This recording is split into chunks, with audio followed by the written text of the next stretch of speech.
Welcome back to Squawk Box. It has been 13 days. That's the time from Nikola announcing that partnership with General Motors right here on Squawk Box to when Nikola's founder, Trevor Milton, resigned from his role in the company. Joining us right now to discuss what is next, Mark Fields, TPG Capital Senior Advisor and former CEO of Ford. Mark, it's great to see you this morning.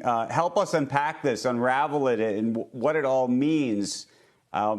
You sort of look out at what's going to, happen to Nikola, but also what you think the implications are for GM right now. Well, let's talk about GM first. I mean, the reason they went into this partnership with them was a couple-fold. One is, first off, is they absolutely need to drive down the cost of their new Ultium batteries and improve the profitability of their electrified business.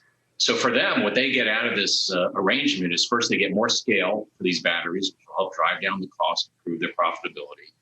It will allow them to use some of their capacity that they have for some of these dedicated plants that they're going to dedicate to electrified vehicles. And they get to share in the upside in the Nikola equity. But obviously, with the issues that's come up with Nikola, Mary Barra is probably asking herself a number of different questions, and her board is probably asking a number of different questions, such as, did my team conduct a full due diligence of Nikola's capability and talent? Given the statement of work that GM has to bring out 20 electrified vehicles over the next 2 to 3 years, does she want to dedicate her engineering and manufacturing resources, some of them, to the Nikola project? The next one is the Nikola brand now damaged? Because, they're going to be selling their vehicles. And right. You could argue that Nikola is now more a design and marketing company. Is the brand healthy? And then last question for her is, listen, in a contract manufacturing, the company that's contracting, in this case, Nikola, usually does the testing and the design. And if there's any problems with that, and there's quality problems ultimately in that vehicle, is that going to be bad for GM's brand or their Ultium brand? So right. In essence, she's weighing the benefits versus the risks. Well, so that's the question. Do you try to get out of this deal at this point?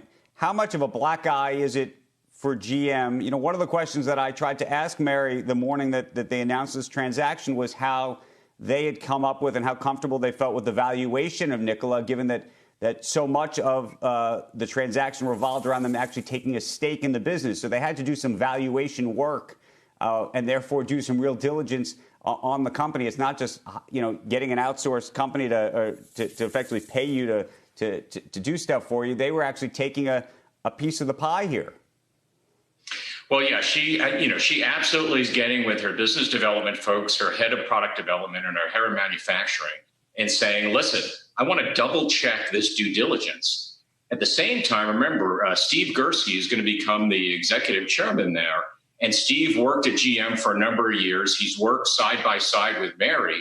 So Mary's probably getting on the phone with Steve and saying, hey, is this a real company? Does this company have the capabilities beyond just a prototype and a business plan to help fulfill the obligations of this arrangement? So right now, I think there's little downside for GM, but I think she has to double check on all those things to make sure she wants to continue with this commitment.